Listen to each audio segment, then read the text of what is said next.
இந்த வண்டியில் வந்து பார்த்திங்கன்னா ஒரு ஆயில் ஜெட் கூலிங்கான சிஸ்டம் வந்து கொடுத்துருக்காங்க. ஸோ இது என்ன எப்படி ஒர்க் பண்ணுது, இதனால் நமக்கு என்ன பெனிஃபிட் இருக்குது, மற்ற வண்டியை கம்பேர் பண்ணும்போது இதில் என்ன அப்படி ஒரு ஸ்பெஷலான ஃபீச்சர் இருக்குது அப்படின்றத வந்து ரைடில் நான் வந்து எக்ஸ்பிளைன் பண்ணுறேன். ஒரு மார்க்கெட்டிங் பர்சன் வாங்குறீங்க, டெய்லி வந்து ஒரு 100, 150, 200 கிலோமீட்டர் ஓட்டுறீங்க அப்படின்னா டேரெக்டாக ஒரு டேப் மாதிரியான ஒரு செட்டப் வந்து வச்சுருக்காங்க. நான் வந்து மேலே வந்து உங்களுக்கு ஒரு ஃபோட்டோ இமேஜ் ஏதாச்சும் வந்து வைக்கிற வீடியோவில் அதை வச்சு பார்த்து தெரிஞ்சுக்கோங்க. என்னதான் 150, 200, 400 சிசின்னு வண்டிகள் இருந்தாலுமே இந்த 100 சிசிக்கான மார்க்கெட் வந்து இந்தியாவில் வந்து பெரிய அளவில் இருக்குதுன்னு வந்து சொல்ல முடியும். ஸோ ரீசெண்டாக வந்து பார்த்திங்கன்னா நம்ம வந்து இந்த ஷைன் 100 வந்து ரிவ்யூ பண்ணியிருந்தோம். அதில் வந்து சில குறைகளை வந்து நம்ம ஹைலைட்டும் பண்ணியிருந்தோம். இந்த மாதிரி விஷயங்களெல்லாம் கொடுத்துருந்தா காம்படிட்டருக்கு வந்து ஈக்குவலாக இருந்திருக்கும் அப்படின்ற மாதிரி வந்து நம்ம சொல்லியிருந்தோம். ஸோ இப்போ வந்து பார்த்திங்கன்னா ஹோண்டா அவங்களோட ஷைன் 100 வந்து டிஎக்ஸ் அப்படின்ற ஒரு புது வேரியண்ட்டில் வந்து சில மாற்றங்களோட வந்து கொடுத்துருக்காங்க. அது என்னெல்லாம் மாற்றங்கள், ஸோ இந்த அப்டேட்ஸ் எல்லாம் வந்து பார்த்திங்கன்னா ஒர்த்தாக இருக்கா அப்படின்ற கம்ப்ளீட் ரிவ்யூ இந்த வீடியோவில் வந்து பார்த்துருவோம். நம்ம சேனலுக்கு நீங்கள் என்ன புதுசாக இருந்தீங்கன்னா நீங்கள் பார்த்துட்டு இருக்கிறது ஹார்த் யூடியூப் சேனல். நான் உங்கள் பிரவீன். மறக்காமல் சேனலை வந்து சப்ஸ்கிரைப் பண்ணி வச்சுக்கோங்க. ஒவ்வொரு வீடியோக்கு பின்னாடியுமே நிறைய எஃபர்ட்ஸ் இருக்குது. ஸோ அந்த எஃபர்ட்ஸ்க்கு நீங்கள் கொடுக்குற ஒரு சின்ன அப்ரிஷியேஷன் தான் இந்த வந்து சப்ஸ்கிரிப்ஷன். ஸோ மறக்காமல் சப்ஸ்கிரைப் பண்ணிவிட்டு வீடியோ வந்து பாருங்கள். இந்த வண்டி ரைட் பண்ண எப்படி இருக்குது, இதில் வந்து பார்த்திங்கன்னா ஒரு ஸ்பெஷலான ஃபியூச்சருமே இருக்குது. அது என்ன ஃபியூச்சர், இதோட காம்படிட்டரான HF Deluxe, Splendor, CT100, Platina இந்த வண்டிகளெல்லாம் கம்பேர் பண்ணும்போது ஒரு வெயிட்டேஜான ஒரு அப்டேட் வந்து அதாவது விஷயம் வந்து இதில் வந்து ஹார்ட்வேரில் வந்து இருக்குது. அது என்ன விஷயம் அப்படின்ற கம்ப்ளீட் டீட்டெயில்ஸ் வந்து இந்த வீடியோவில் வந்து பார்த்துருவோம். இந்த வீடியோ நமக்கு எடுக்க உதவுன ஷோரூம் யாருன்னு வந்து பார்த்திங்கன்னா அனந்த ஹோண்டா பொம்மனஹள்ளி. ஸோ இந்த வண்டி ஆகட்டும் இல்லை வந்து ஹோண்டாவில் உங்களுக்கு வேறு ஏதாச்சும் வண்டி பற்றி என்கொயரிஸ் இருந்துச்சுன்னா மறக்காமல் காண்டாக்ட் பண்ணுங்கள். காண்டாக்ட் நம்பர் வந்து நான் டிஸ்பிளே பண்ணுறேன், அதே மாதிரி டிஸ்கிரிப்ஷன்லேயும் கொடுத்துருப்பேன். முதல்ல சேஞ்சஸ் என்னென்ன அப்படின்றது 1 by 1 பார்த்துருவோம். நம்பர் 1 வந்து பார்த்திங்கன்னா நம்மளுக்கு இன்ஜின் தான். ஸோ இப்போ இந்த ஷைன் 100 இன்ஜினை வந்து பார்த்திங்கன்னா OBD 2Bக்கு வந்து அப்டேட் பண்ணியிருக்காங்க. இதுதான் வந்து பார்த்திங்கன்னா அப்டேட். அடுத்த அப்டேட் என்னென்னு வந்து பார்த்திங்கன்னா இந்த டிஜிட்டல் மீட்டர் தான். இப்போ ஹோண்டாவுமே வந்து பார்த்திங்கன்னா காம்படிட்டர்ஸ்க்கு எல்லாருக்கும் பதிலளிக்க ஆரம்பிச்சிட்டாங்க. ஸோ இந்த 100 சிசியில் இருக்க மற்ற செக்மெண்ட் அதாவது நமக்கு ஸ்ப்ளெண்டர் இந்த மாதிரி வண்டிகள் எல்லாமே வந்து பார்த்திங்கன்னா டிஜிட்டல் மீட்டர் கொடுத்தாங்க. இப்போ இதுலையுமே வந்து பார்த்திங்கன்னா நம்ம கொடுத்துருக்காங்க. இதோட ஃபியூச்சர்ஸ் என்னென்ன இருக்குது அப்படின்றது வந்து நம்ம கம்ப்ளீட் வீடியோ வந்து போக போக வந்து பார்ப்போம் என்னென்ன டீட்டெயில்ஸ் எல்லாம் இருக்குது அப்படின்றது. இதுக்கு முன்னாடி வந்து பார்த்திங்கன்னா நமக்கு ஒரு 9 லிட்டர் ஃபியூல் டேங்க் வந்து இருந்தது. இப்போ வந்து பார்த்திங்கன்னா ஒரு 10 லிட்டர் ஃபியூல் டேங்காக வந்து இம்ப்ரூவ் பண்ணியிருக்காங்க. அடுத்ததாக கிராஃபிக்ஸ் எல்லாமே வந்து பார்த்திங்கன்னா கம்ப்ளீட்டாக அப்டேட் பண்ணியிருக்காங்க. இந்த புது கிராஃபிக்ஸ் வந்து எப்படி இருக்குது அப்படின்றது மறக்காமல் கீழே கமெண்ட் செக்ஷனில் சொல்லுங்கள். அடுத்ததாக ஃப்ரண்ட்டில் வந்து பார்த்திங்கன்னா ஒரு சின்ன க்ரோம் எலமெண்ட் வந்து ஆட் பண்ணியிருக்காங்க. ஸோ ஃப்ரண்ட்டில் இருந்து பார்க்குறதுக்கு லுக்கை வந்து ஒரு சின்ன லெவலில் என்ஹான்ஸ் பண்ணி வந்து காட்டுது. அடுத்ததாக சஸ்பென்ஷன் வந்து பார்த்திங்கன்னா ஒரு 5 ஸ்டெப் அட்ஜஸ்டபிளில் வந்து கொடுத்துருக்காங்க. ஸோ இதுக்கு முன்னாடி வந்து பார்த்திங்கன்னா நமக்கு அட்ஜஸ்டபிள் வந்து கிடையாது. அடுத்ததாக புது கலர் ஸ்கீம்ஸை வந்து ஆட் பண்ணியிருக்காங்க. Black, blue, red and grey அப்படின்ற ஒரு 4 கலர் ஸ்கீமை வந்து புதுசாக இன்ட்ரடியூஸ் பண்ணியிருக்காங்க. இந்த வண்டியில் இந்த 2025 மெஜாரிட்டியாக நமக்கு வந்து பார்த்திங்கன்னா மாற்றங்கள் பண்ணது இவ்வளோ தான். ஸோ மற்றபடி இந்த வீடியோவில் வந்து நிறைய விஷயங்களை வந்து நம்ம பேச போகிறோம். தொடர்ந்து வந்து பாருங்கள். இந்த வண்டி வந்து யாருக்கெல்லாம் செட் ஆகும், ரைட் பண்ண எப்படி இருக்குது, ஏதாச்சும் இஷ்யூஸ் இருக்கா அப்படின்ற கம்ப்ளீட் டீட்டெயிலை வந்து இந்த வீடியோவில் வந்து தொடர்ந்து பார்த்துருவோம். ஸோ அடுத்ததாக நம்ம வந்து பார்த்திங்கன்னா லுக்ஸ்லேருந்து ஸ்டார்ட் பண்ணிடுவோம். ஸோ லுக்ஸ் வந்து பார்த்திங்கன்னா நமக்கு சிமிலராக ஷைன் 100 அப்படின்றதுனால ஷைனோட டிசைன்லேருந்தே வந்து பார்த்திங்கன்னா இன்ஸ்பயர் பண்ணி வந்து பண்ணியிருக்காங்க. ஸோ அந்த ஷைன் 100 டிசைன் வந்து பார்த்திங்கன்னா ஒரு கிளாசிக் கம்ப்யூட்டரில் ஒரு பெஸ்ட்டான டிசைன் வந்து சொல்ல முடியும். ஸோ இதோட ப்ரொஃபைல் வந்து பார்க்குறீங்கன்னா கொஞ்சம் வந்து ஷார்ட் அதாவது சின்னதாக வந்து பண்ணியிருக்காங்க. ஸோ இது வந்து பார்க்குறதுக்கு டிப்பிக்கலாக நமக்கு வந்து பார்த்திங்கன்னா ஒரு பிக்கர் ப்ரொஃபைல்லாம் கிடையாது. எக்ஸாக்ட்லி இது வந்து பார்த்திங்கன்னா 100 சிசி மற்ற வெஹிக்கல்ஸோட ப்ரொஃபைல் மாதிரியே தான் ரொம்ப வந்து ஸ்லிம்மாக இருக்குது வண்டி வந்து பார்க்குறதுக்கு.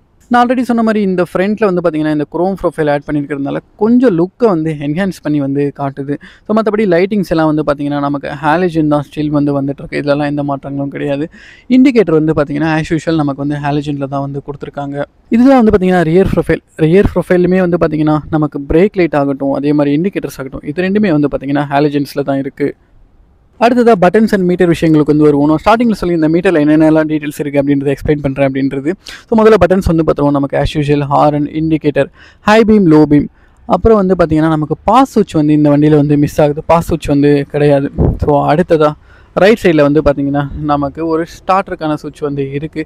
டியூவல் த்ராட்டல் கேபிள் தான் வந்து கொடுத்துருக்காங்க. ஸோ லாங் டேர்மில் வந்து பார்த்திங்கன்னா நமக்கு ஆக்சிலேட்டர் வந்து டைட் ஆகாது. யூஸ்வலாக புது வண்டி வந்து நமக்கு வாங்கும்போது கொஞ்சம் ஃப்ரீயாக இருக்கும்.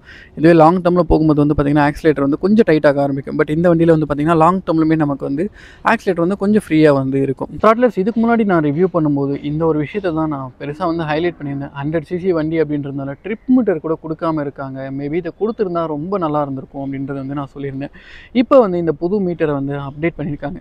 இது ஆல்ரெடி நம்ம பார்த்த அதாவது SP125 பழைய மீட்டர் இருந்தது இல்லைங்களா, அதே கன்சோல் தான்.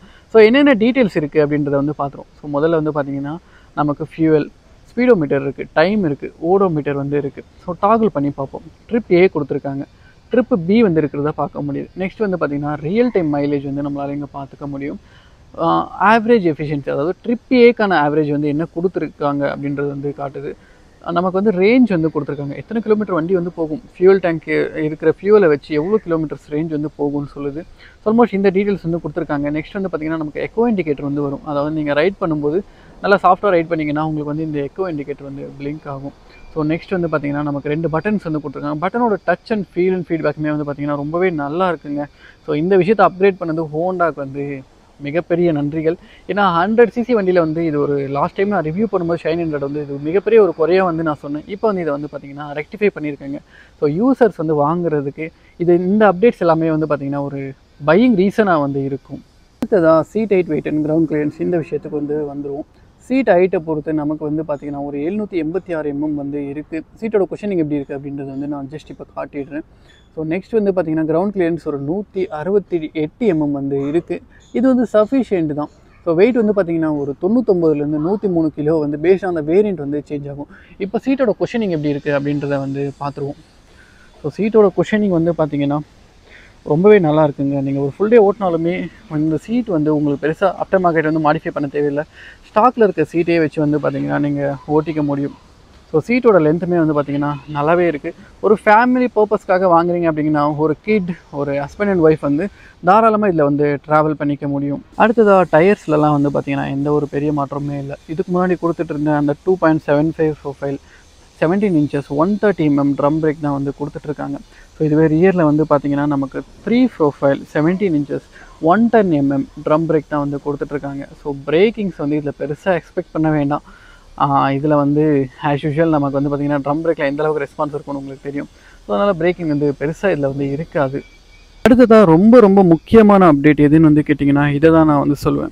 இந்த வண்டியில் வந்து பார்த்திங்கன்னா நமக்கு இப்போ டியூப்லெஸ் டயர்ஸ் வந்து கொடுத்துருக்காங்க. ஸோ இதுக்கு முன்னாடி வந்து பார்த்திங்கன்னா நமக்கு டியூப் டயர் தான் வந்து கொடுத்துட்ருந்தாங்க. இதையும் நான் வந்து பார்த்திங்கன்னா லாஸ்ட் வீடியோவில் மிகப்பெரிய வந்து சொன்னேன். காம்படிட்டர்ஸை வந்து கம்பேர் பண்ணும்போது இதில் வந்து பார்த்திங்கன்னா நமக்கு டியூப் டயர் வந்து கொடுத்துருக்காங்க. மேபி ஹோண்டா இதை அப்டேட் பண்ணால் நல்லாயிருக்கும்னு சொல்லியிருந்தேன். இதையுமே வந்து பார்த்திங்கன்னா ஹோண்டா இப்போ அப்டேட் பண்ணி டியூப்லெஸ் டயர்ஸாக வந்து மாற்றிருக்காங்க. காம்படிட்டருக்கு வந்து இன்னுமே காம்படிஷன் தர விதமாக. அடுத்ததாக வண்டியோட இன்ஜின் விஷயத்துக்கு வந்து வந்துடுவோம்.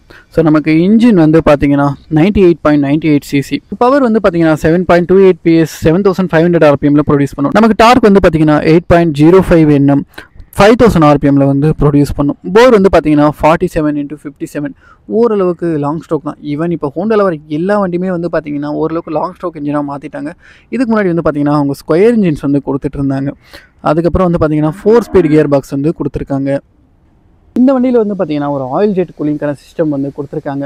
ஸோ இது என்ன எப்படி ஒர்க் பண்ணுது, இதனால் நமக்கு என்ன பெனிஃபிட் இருக்குது, மற்ற வண்டியை கம்பேர் பண்ணும்போது இதில் என்ன அப்படி ஒரு ஸ்பெஷலான ஃபீச்சர் இருக்குது அப்படின்றத வந்து ரைடில் நான் வந்து எக்ஸ்பிளைன் பண்ணுறேன். ஸோ ஃபைனலாக ப்ரைஸிங் விஷயத்துக்கு வந்து வந்துடும். நான் வந்து பெங்களூர்லேருந்து வீடியோ எடுத்துகிட்ருக்கேன். ஸோ இந்தியோட ப்ரைஸிங் வந்து பார்த்திங்கன்னா அரௌண்ட் ஒரு 95 to 1 lakh உள்ளே வந்து ஆன் ரோடு வந்து வந்துடும். எக்ஸாக்ட் ப்ரைஸிங் வந்து அனந்த ஹோண்டா வந்து பெங்களூர்லேருந்து வீடியோ பார்த்துட்ருக்கீங்கன்னா காண்டாக்ட் பண்ணுங்கள். ஸோ நெக்ஸ்ட்டு தமிழ்நாட்டிலேருந்து வீடியோ பார்த்துட்ருக்கீங்கன்னா உங்களுக்கு அரௌண்ட் வந்து பார்த்திங்கன்னா ஒரு 92 to 94,000 வந்து பார்த்திங்கன்னா ஆன் ரோட் ப்ரைஸ் வந்து வந்துடும். இது வந்து எக்ஸாக்ட் ப்ரைஸ் வந்து கிடையாது. நியரஸ்ட் ஷோரூம் வந்து காண்டாக்ட் பண்ணுங்கள். ஏன்னா எங்கேருந்து வண்டியை வந்து கொண்டு வராங்க, டிரான்ஸ்போர்ட்டேஷன் சார்ஜ் எவ்வளோ ஆட் பண்ணுறாங்க, நிறைய ஃபேக்டர்ஸ் வந்து ஆட் பண்ணி ஃபைனல் ப்ரைஸ் வந்து ஷோரூம்ஸில் வந்து கோட் பண்ணுறாங்க. ஸோ அதனால் வந்து நியரஸ்ட் ஷோரூமை வந்து காண்டாக்ட் பண்ணுங்கள். பெங்களூர் வந்து பார்க்குறவங்க மறக்காமல் அனந்த ஹோண்டாவை வந்து காண்டாக்ட் பண்ணுங்கள். ஸோ கைஸ், இந்த வண்டியை ஏன் வாங்கலாம், ஏன் வந்து நான் ஸ்ட்ராங்காக ரெக்கமெண்ட் பண்ணுறேன் அப்படின்றத வந்து முதல்ல நான் சொல்லிடுறேன். ஸோ முதல் விஷயம், இந்த வண்டியில் வந்து பார்த்திங்கன்னா காரில் இருக்க ஒரு டெக்னாலஜி இருக்குது. என்னென்னு வந்து பார்த்திங்கன்னா நமக்கு யூஸ்வலாக சிலிண்டர் வால் இருக்கு இல்லைங்களா, இதுக்கு வந்து ஆயில் பம்ப் மூலிமா ஆயில் வந்து ஹெட்டுக்கு ஏறிட்டு அதுக்கப்புறமா வரும். இன்னொரு சோர்ஸ் வந்து பார்த்திங்கன்னா நமக்கு டைரெக்டாக கிராங்க் ஷாஃப்ட்டில் வந்து ஒரு சின்ன ஹோல் இருக்கும், அது வழியாக வந்து புஷ் பண்ணுவாங்க. ஸோ இதில் அதையும் தாண்டி இந்த மெக்கானிசமும் இருக்குது. இதையும் தாண்டி நமக்கு டைரெக்டாக ஒரு டேப் மாதிரியான ஒரு செட்டப் வந்து வச்சுருக்காங்க. நான் வந்து மேலே வந்து உங்களுக்கு ஒரு ஃபோட்டோ இமேஜ் ஏதாச்சும் வந்து வைக்கிற வீடியோவில் அதை வச்சு பார்த்து தெரிஞ்சுக்கோங்க. ஸோ அது என்ன பண்ணுன்னா டைரெக்டாக ஆயிலை வந்து நமக்கு சம்பில் இருந்து சிலிண்டர் வாலில் வந்து த்ரோ பண்ணும். இதனால் 2 அட்வான்டேஜஸ் இருக்குது. ஒன்று, இன்ஜினோட கூலிங் எஃபிஷியன்சி ரொம்பவே அதிகமாக இருக்கும். யூஸ்வலாக வந்து நமக்கு ஏர் கூல்டு இன்ஜின் அப்படின்றதுனால பெருசாக கூலிங் வந்து இருக்காது. அதனால் கூலிங் வந்து ஆயிலில் வந்து அதிகமாக டைரெக்டாக ஸ்ப்ரே பண்ணுறதுனால சஃபிஷியன்ட் லூப்ரிகேஷன் கிடைக்கும். அதனால் வந்து ஆயில் வந்து அதிகமாக வந்து சர்க்குலேஷன் இருக்கிறதுனால கூலிங் வந்து நல்லாயிருக்கும். ரெண்டாவது விஷயம் என்னென்னு வந்து பார்த்திங்கன்னா நமக்கு தேய்மானம் குறையுங்க. ரொம்ப ரொம்ப முக்கியமான விஷயம் இதுதான். ஒரு பட்ஜெட் ஃப்ரெண்ட்லியாக வண்டி வாங்குறீங்க அப்படின்னா உங்களால் அடிக்கடி கொண்டு போய் வந்து வண்டி ரெடி பண்ணிகிட்டு இருக்க முடியாது. ரொம்ப அதிகமாக இப்போ ஒரு மார்க்கெட்டிங் பர்சன் வாங்குறீங்க, டெய்லி வந்து ஒரு 100, 150, 200 கிலோமீட்டர் ஓட்டுறீங்க அப்படின்னா அந்த வண்டியை வந்து ரொம்ப சீக்கிரத்துலேயே வந்து பார்த்திங்கன்னா கிளாக் ஆகிடும். ஸோ அப்போ வந்து பார்த்திங்கன்னா அடிக்கடி போர் மாத்திர மாதிரி இருக்கும், இந்த விஷயங்களெல்லாம் இருக்கும். ஸோ அந்த மாதிரி பீப்புள் தான் இந்த வண்டியுமே வாங்குவாங்க. மைலேஜ் அதிகமாக இருக்கணும், மெயின்டெனன்ஸ் கம்மியாக இருக்கணும் அப்படின்றதுக்காக. ஸோ அதனால் இந்த வண்டியில் வந்து பார்த்திங்கன்னா அது ஒரு சிறப்பம்சம், அதாவது ஆயில் ஜெட் கூலிங். இதனால் வந்து பார்த்திங்கன்னா மைலேஜ் வந்து நல்லா கிடைக்கும். உங்களுக்கு வந்து கூலிங் வந்து அதிகமாக இருக்கும், ஃப்ரிக்ஷன் குறையும். இதனால் இன்ஜின் லைஃப் ஆட்டோமேட்டிக்காக அதிகமாக கிடைக்கும். மினிமம்ங்க நான் வந்து இந்த வண்டியை சாலிடாக சொல்கிறேன், இந்த வண்டி 1 lakh ஆச்சு கிளாக் ஆகும். அதை நான் டெஃபினெட்லி வந்து சொல்லுவேன். ஸோ அதனால் இந்த வண்டியை வந்து நம்பி வாங்கலாம். இப்போயும் நான் மறுபடியும் ரெக்கமெண்ட் பண்ணுறேன். ஸோ எகைன் வந்து பார்த்திங்கன்னா என்னெல்லாம் சேஞ்சஸ் இன்ஜின் சைடில் வந்து இருக்குதுன்னு வந்து பார்த்திங்கன்னா ஆல்ரெடி இன்ஜின் எல்லாம் வந்து பார்த்திங்கன்னா நல்ல பட்டர் ஸ்மூத்தாக தான் இருக்கும். இப்போ வந்து பார்த்திங்கன்னா again Honda they are proved அந்த ஸ்மூத்னஸ் வந்து ரொம்பவே நல்லாயிருக்கு. ஸோ கியரிங் எல்லாம் எப்படி இருக்குது, பிரேக்கிங் எப்படி இருக்குது, சஸ்பென்ஷன் எப்படி இருக்குது அப்படின்றத வந்து பார்ப்போம். நான் ஓரளவுக்கு வந்து ஓட்டி காட்டுறேங்க. 100cc தான் இருக்குது அப்படின்றதுனால உங்களுக்கு வந்து ஒரு என்ன ஸ்பீடில் வந்து ஓட்ட முடியும் அப்படின்றத வந்து பார்க்கலாம். ஸோ நீங்கள் வந்து பார்த்திங்கன்னா தாராளமாக ஒரு 60 வரையும் ஓட்டிக்கலாங்க. 60, 65 வரையும் உங்களால் இந்த வண்டியை தாராளமாக ஓட்ட முடியும். பிரேக்கிங் வந்து பெருசாக எக்ஸ்பெக்ட் பண்ண வேண்டாங்க. ஏன்னா நீங்கள் 60 தான் ஓட்டுறீங்க, 2 சைடுமே ட்ரம் அப்படின்றதுனால இது வந்து டெஃபினெட்லி உங்களுக்கு வந்து பெருசாக எதிர்பார்க்குற அளவுக்கு ரெஸ்பான்ஸ் எல்லாம் கொடுக்காது. அதே மாதிரி கியர் வந்து பார்த்திங்கன்னா ஃபுல்லாக பேக்கில் இருக்குது அப்படின்றதுனால நம்ம அடிக்கடி தவறுதலாக வந்து நியூட்ரலுக்கு வந்து கொண்டு வந்துடுறோம் வண்டியை. அது ஒரு சின்ன இஷ்யூவாக இருக்குது. நீங்கள் வந்து டாப் பிரிம் வரைக்கும் வண்டியை வந்து ரெவ் பண்ணாலும் போய் எந்த இடத்துலையும் வைப்ரேஷன்ன்றது இல்லை. வண்டி வந்து பார்த்திங்கன்னா கொஞ்சம் லைட் வெயிட்டாக வந்து ஃபீல் ஆகுது. பட் ஸ்டில் நம்ம இதை வச்சு பெருசாக டாப் ஸ்பீடெல்லாம் ஓட்ட மாட்டோம் அப்படின்ற பட்சத்தில் இதனால் வந்து நமக்கு வெயிட் கம்மியாக இருக்கிறதுனாலையும் பெருசாக எதுவும் இஷ்யூஸ் இல்லை. வெயிட் ஏன் கம்மியாக இருக்குன்றதும் ஒரு இஷ்யூ இருக்குது. பவர் டு வெயிட் விஷயம் வந்து கம்பெனி மேனேஜ் பண்ணணும். ரெண்டாவது விஷயம் என்னென்னு வந்து பார்த்திங்கன்னா மைலேஜ். அதை வந்து கொண்டு வரணும்னா கண்டிப்பாக வண்டியை வந்து பார்த்திங்கன்னா நமக்கு வெயிட்லெஸ்ஸாக தான் வச்சாகணும். ஸோ இந்த 2 ரீசனால தான் வண்டி வந்து வெயிட் கம்மியாக இருக்குது. மற்றபடி ஹேண்ட்லிங் எப்படி இருக்குன்னு வந்து கேட்டிங்கன்னா ஒரு 100cc ஓட்டும்போது ஹேண்ட்லிங் எந்த அளவுக்கு இருக்கோ அவ்வளோதாங்க இருக்குது. ஹேண்ட்லிங் பற்றி நான் பெருசாக எதுவும் சொல்ல விரும்பல. சின்ன சின்ன டயர்ஸ் தான், பெருசாக ரோட் கிரிப் எல்லாம் எக்ஸ்பெக்ட் பண்ண முடியாது. பட் ஸ்டில் நீங்கள் வந்து பெருசாக டாப் ஸ்பீடு போகாத வரைக்கும் இந்த வண்டி வந்து மேனேஜபிள் தான்.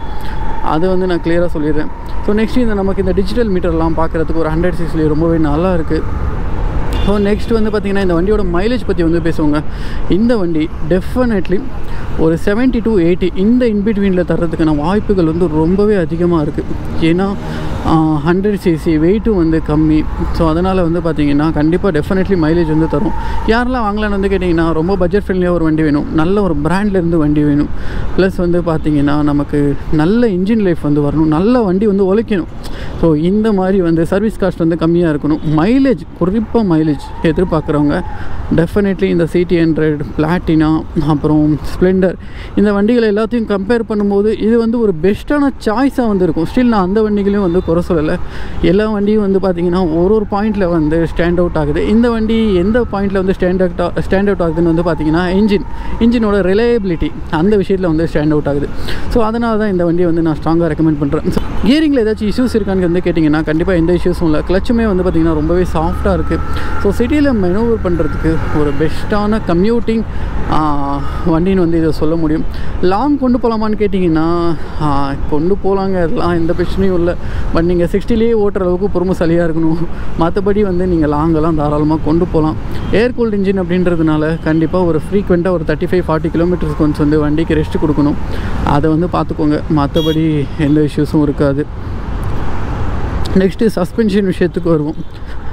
சஸ்பென்ஷன் வந்து பார்த்தீங்கன்னா நான் இது வரைக்கும் ரைட் பண்ணதில் one of the best suspension எதில் இருந்ததுன்னு கேட்டிங்கன்னா அந்த டிவிஎஸ் மாடலில் ஸ்டார் சிட்டின்னு ஒரு வண்டி இருந்தது, அதில் வந்து நல்லா இருந்தது. நெக்ஸ்ட்டாக வந்து பார்த்திங்கன்னா ஐ திங்க் பிளாட்டினா 100 வந்து சஸ்பென்ஷன் நல்லா இருந்தது. அந்த வண்டிகளெல்லாம் ஓட்டி அதோட அனுபவத்தில் வந்து பார்க்கும்போது இதோட சஸ்பென்ஷன் வந்து கொஞ்சம் ஹார்டாக தான் இருக்குது. ஸ்டில் இது கம்யூட்டர் தான் அப்படின்றதுனால மேபி ஹோண்டா இன்னும் கொஞ்சம் ஃபோக்கஸ் பண்ணிக்கலாம். ஏன்னா நம்ம சிட்டி கம்யூட்டிங் தான் இது வந்து மேக்ஸிமம் வந்து யூஸ் பண்ணுவோம். ஸோ அதனால் மேபி சஸ்பென்ஷன் இன்னும் கொஞ்சம் சாஃப்டாக டியூன் பண்ணியிருந்தால் பெட்டராக இருந்திருக்கும்னு தோணுது. ஸ்டில் கொஞ்சம் ஸ்டிப்பர் சைடில் இருக்குது, ரொம்ப ஹெவியாக கிடையாது, கொஞ்சம் ஸ்டிப்பர் சைடில் இருக்குது. ரியர் சஸ்பென்ஷன் வந்து பார்த்திங்கன்னா நம்மளால் அட்ஜஸ்ட் பண்ணிக்க முடியும். ஸோ அதை அட்ஜஸ்ட் பண்ணும்போது எதர் ஹார்டர் சாஃப்ட் வந்து பண்ணிக்க முடியும். ஸோ அதனால் உங்களோட டேஸ்ட்டுக்கு ஏற்ற மாதிரி ரியர் சஸ்பென்ஷன் வந்து பண்ணிக்க முடியும். ஃப்ரண்ட்டுமே வந்து பார்த்திங்கன்னா பண்ண முடியுங்க. இந்த நியூட்ரல் தாங்க பெரிய பிரச்சனையாக இருக்குது. இப்போ பாருங்கள், மறுபடியும் நான் 2 இடத்துல வந்து வண்டி ஓட்டும் போது நியூட்ரலுக்கு வந்துட்டேன். என்ன ரீசன்னா எல்லாமே ரியராக இருக்குது, ஃப்ரண்ட்டில் எதுவுமே இல்லை. அதனால் அதிகமாக நியூட்ரலுக்கு வரும். இது ஒன்று தான் சிட்டியில் ஓட்டும்போது கொஞ்சம் கடுப்பாக இருக்கும். நமக்கு இதில் எக்கோ இண்டிகேட்டரும் வருதுங்க. ஸோ அந்த எக்கோ இண்டிகேட்டர்லாம் பார்த்தே ஓட்டினீங்கன்னா 80 மைலேஜ் தாராளமாக எடுத்துடலாம். ஸோ ஆல்மோஸ்ட் வந்து வீடியோவோட எண்டுக்கு வந்துட்டோங்க. ஸோ சைட் மிரர்லாம் நல்லாவே ப்ராக்டிக்கலாக இருக்குது. ஒரு 60-65 இந்த ரேஞ்சில் வந்து ஓட்டுற பர்சன்ஸ் நல்ல சிட்டிக்கு வேணும், மைலேஜ் எடுக்கணும் அப்படின்னு நினைக்கிறவங்க தாராளமாக இந்த வண்டியை வந்து வாங்குங்க. அடுத்த ஒரு வீடியோவில் வந்து மீட் பண்ணுவாங்க. ஆல்மோஸ்ட் இந்த வீடியோவோட எண்டுக்கு வந்துட்டோம். மீன்வைல் நீங்கள் எல்லோரும் வந்து ஹெல்மெட் போட்டு ஓட்டுங்க, வண்டியை சேஃப்டியாக வந்து ஓட்டுங்க, ரெஸ்பான்சிபிளாக ஓட்டுங்க. இந்த வண்டியோட மைலேஜ் டெஸ்ட் வந்து தேவைப்படுதுன்னா மறக்காமல் கீழே கமெண்ட் செக்ஷனில் சொல்லுங்கள். நீங்கள் வந்து கண்டிப்பாக கேட்டிங்கன்னா இதோட மைலேஜ் டெஸ்ட்டும் நான் கொண்டு வரேன். ஜென்யூனாக சொல்கிறேங்க, என்ன மைலேஜ் வருது அப்படின்றது எந்த ஹைட் அண்ட் சிக்குமே கிடையாது. நான் கண்டிப்பாக எந்த ஒரு வீடியோவுக்குமே ப்ரைட் ப்ரொமோஷன் பண்ணுறது கிடையாது. இது வரைக்குமே வந்து பார்த்திங்கன்னா ஷோரூமில் ரெக்வெஸ்ட் பண்ணி யூடியூப் சேனல் வச்சுருக்கோம், நாங்கள் ரிவ்யூ பண்ணுறோம். நாங்கள் ஆக்சுவலாக இருக்கிற ப்ரோஸ் அண்ட் கான்ஸ் வந்து சொல்லுவோம் அப்படின்னு சொல்லி தான் இது வரைக்குமே நான் ரிவ்யூ வந்து பண்ணிகிட்ருக்கேன். அதனால் ஜென்யூனான ரிவ்யூஸ் வந்து நீங்கள் எக்ஸ்பெக்ட் பண்ணலாம். நம்ம சேனலில் ஜென்யூனான மைலேஜ் டெஸ்ட்டும் எக்ஸ்பெக்ட் பண்ணலாம்.